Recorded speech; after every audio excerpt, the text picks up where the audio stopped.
Crystal and Gilbert, although today is Crystal and Don Strozier, my good friend, and she's co-hosting with me, and we're having a great conversation. We are having a ball. A ball. And if you have any questions that you'd like to ask of our guests and to talk about the topic that we're speaking on today is the hotline number is 323-293-3375.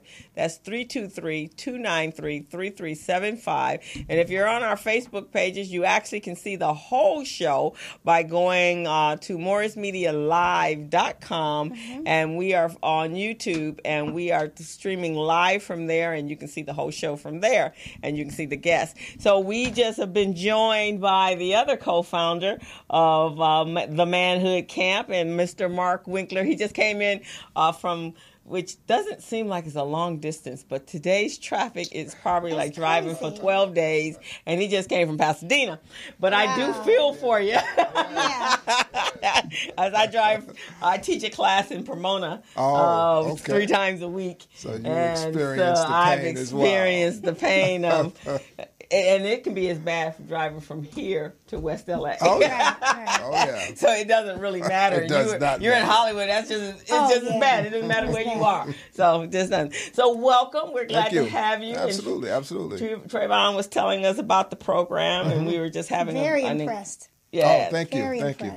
Great program. So I've already asked his inspiration, and what was your inspiration for joining up with Travon on with the Manhood? Well, it's always been, I think, a part of my makeup, and I think I get that maybe from my mother, who constantly talking about doing things for the community and making things better. I remember, and a lot of that I think comes from her religious and her background. And so she would always talk about, you got to make things better. You got to make things better. And so I think that just became a part of who I am, Adjusting the knob. Adjusting the knob. Is this better? That better, LeRon? Okay. Yeah, Sorry. We'll call her. We'll take a moment for you. I'm sorry. Let's bring the caller in. Hello. Yeah, this is Darnell out that Tuscaloosa area. Hi, Darnell. Welcome. I'm glad you called in.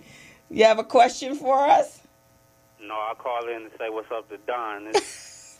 Well, Don. I think you called in last time I was on the show. Oh, thank you for your support. You trying to get me married off. I appreciate it, my friend. Thank you for calling. Yeah, what's up, Don? It's always good to see you looking like a bag of money. Thank you. Now we just need to make the money. Hey, yeah, that's all I want to do is call in and say what's up to Don. But, Crystal. Yes. Hey, tell Gilbert he got me singing that song at work, too, that I'm a businessman.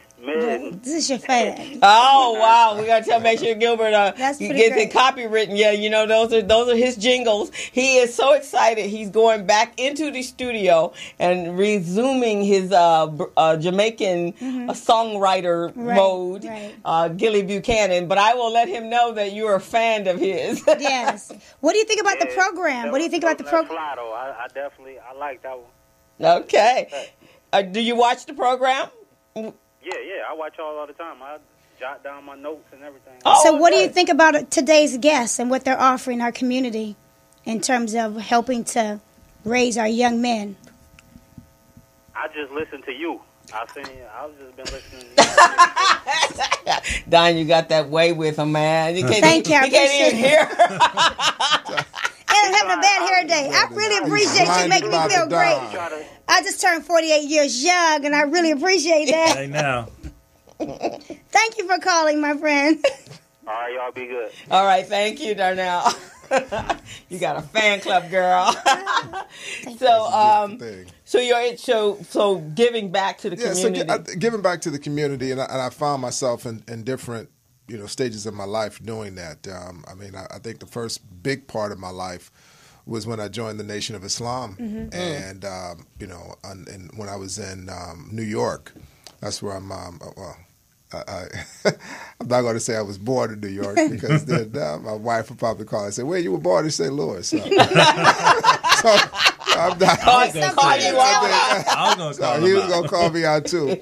But most of my rearing and growing up was in New York, and that's why I joined the nation. So from there, I got in me, to give back to the community. I think what my mother put in me came out, and it flourished while I was in the nation. And then from there, we just kept going. And then when I eventually met Travon, and he started this organization, and he brought me aboard, it was just a natural sort of a fit for me from things I had been doing, pretty much all throughout my life. Now, were you born in a We single started it.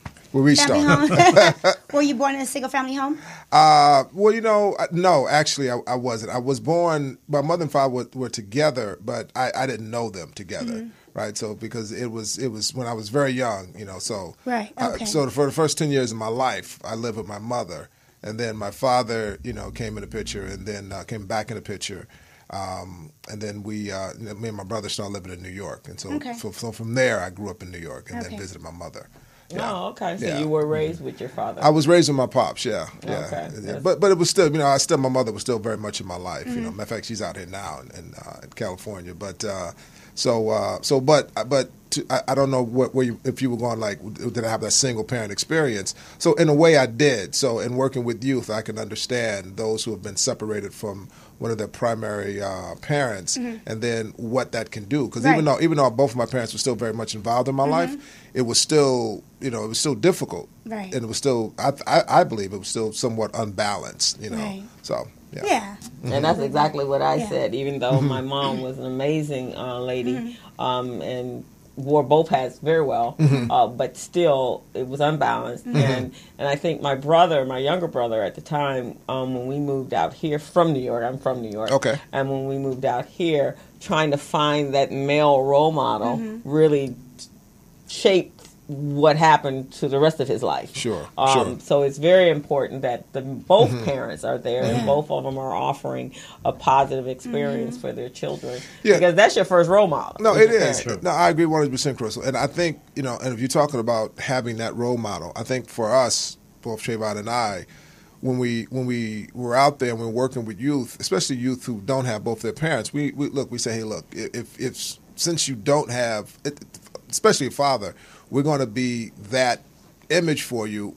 And of course, it can't be that particular image because the consistency of having a father in the home, you can't replace that. Can't replace that. Right, you can't replace that just if you see the child once or twice or 3 times a week. You still can't replace that. But we do our best to help them to see, look, this is somewhat of what you can model for your life, right? And we recently started, I don't know if Travon talked about it or not, but we recently started working with fathers. We brought a component in called Fatherhood Circle, which we feel is a natural extension of working with the youth, because if we can help the father to be the best he can be, or to even be present in the child's life if they're separated from, a legal experience or whatever, then we're sort of catching them on both angles there. So, and I think that's important. I have a lot of male friends that, in fact, I think I had this conversation recently. When there is a break between the parent, the mother, and the father, and the child is caught in the middle, and there's a pond, and then a lot of men feel to avoid that hassle. They just step back because of that. And so I think that's a very valuable component of your business, of your organization, is to have that circle so you can help them bridge that gap. And then a lot of them don't know what the laws and their rights are. Sure. You know what I mean? When it comes to, do I have a right to be with my child, or does she have all the rights because she gave them? So they're very confused on that. You know what? And here's the thing, and that I think a lot of fathers sort of misunderstand, and we're actually having an attorney, Michael Kennedy from Estelle and Kennedy, coming on the 28th for our next Fatherhood Circle. And one of the things that he lets fathers know is that you have a right, an inherent right to be with your child, right? You just have to go establish that, right? If you're, especially if you're married and you separate, you know, this, you just go and say, hey, look, you know, it's my child, and you can get the court will award you the time to see your child. But if you're not married, you have to go establish your parental rights, and that's where a lot of confusion is. Right. Even if you're on the birth certificate, right, listed as the father. But on the flip side of that, I know there are many men that have had to pay child support because they put them on the birth certificate that shows that they weren't the father. Right. Exactly. You know what I think we're going through right now is a lot of my friends who are fighting with their baby's mother to get custody, they're shying away because women are acting so crazy, and while the police are unpredictable in the way they're acting, the guys are like, I'll deal with my kid later. Right. Because they show up on the scene and then the first thing they do is grab the man. Well, you know what?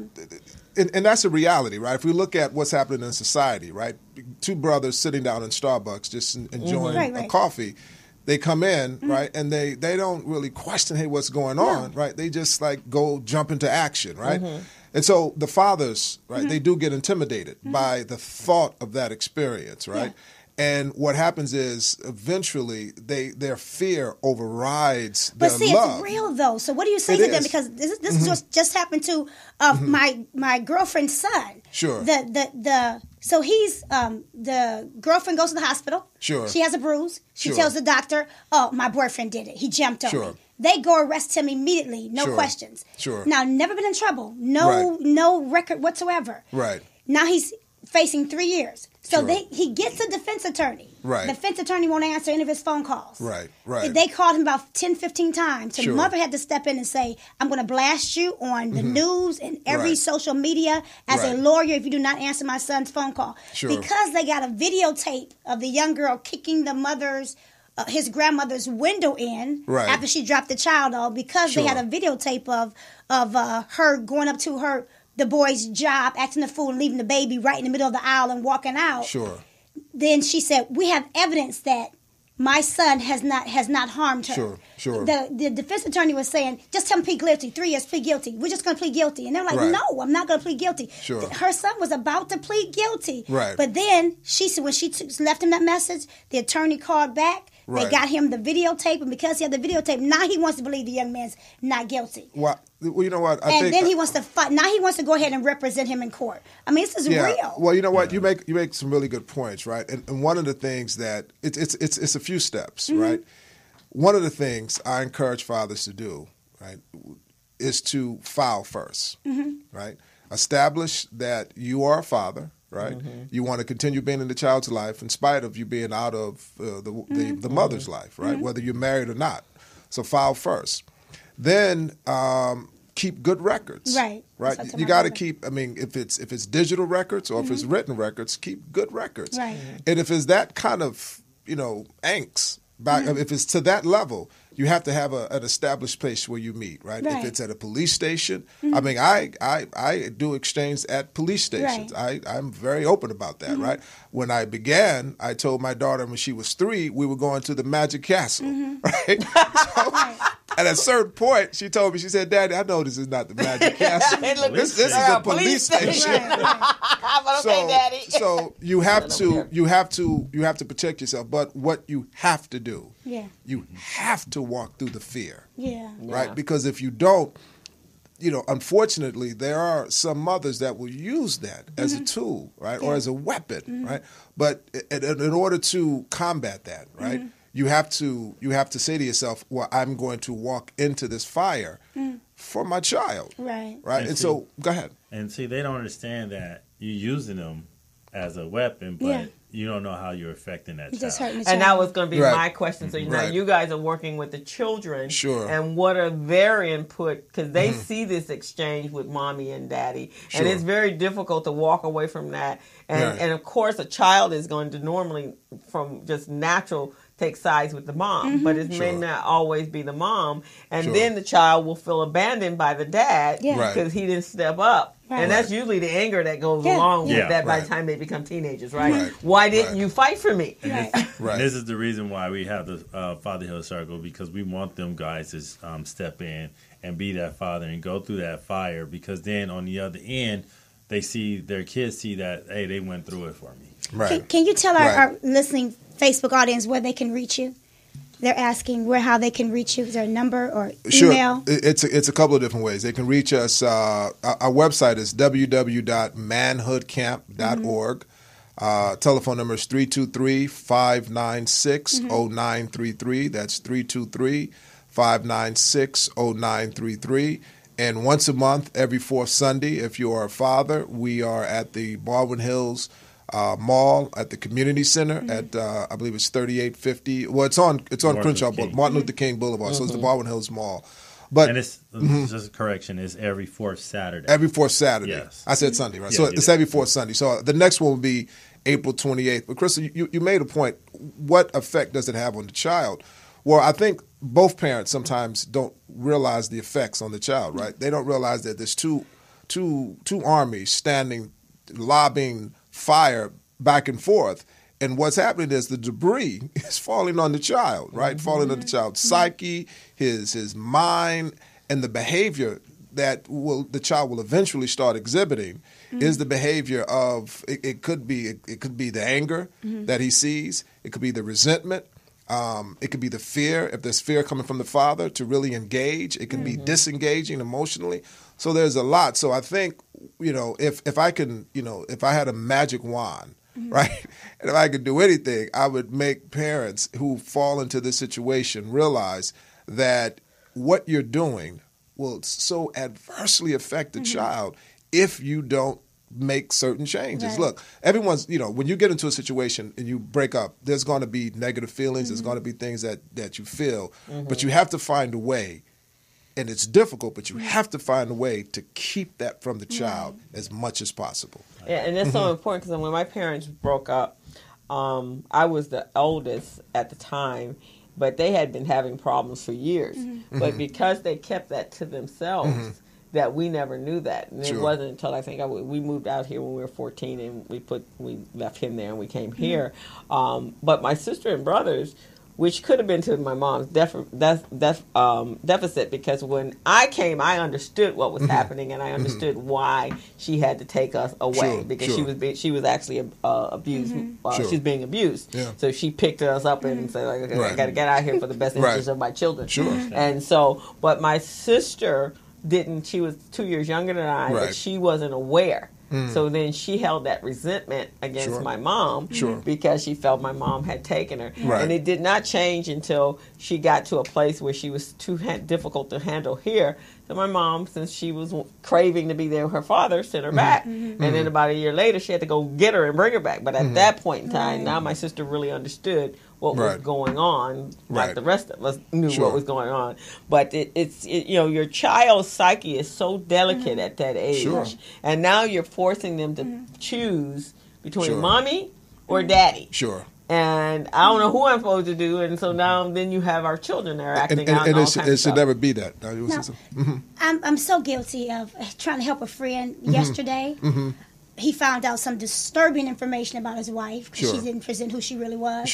To the point where he can't live in the same house with her anymore. But anyway, they argue. She, brand new baby, gets up and takes the baby and goes and takes the baby down to Skid Row. Okay. So, but he goes down to see her and help her, and then the other day she flipped out on him. Right. And I said to him, that baby's brand new. The baby don't know you yet. Right. I said, at this point, you have time. Start your paper trail. Stay away. Get the help you need. And go back to her. Right now, she's not. She's too unpredictable.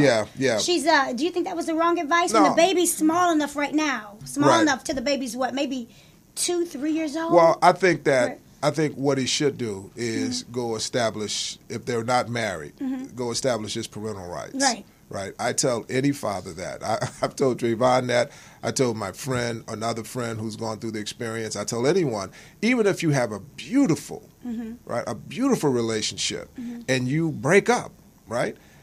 And if you guys break up and exchanging ice cream with one another, this is such a wonderful breakup. After you eat that ice cream, the next thing you do is go down to the court. All right, Mark. File your paperwork, right? And it's a 2-part paperwork, right? The first part is you establishing that you are the father, right? And if it's not contested, right, but she's not asking for a blood test, then you're the father. Then the next thing you can do at the same day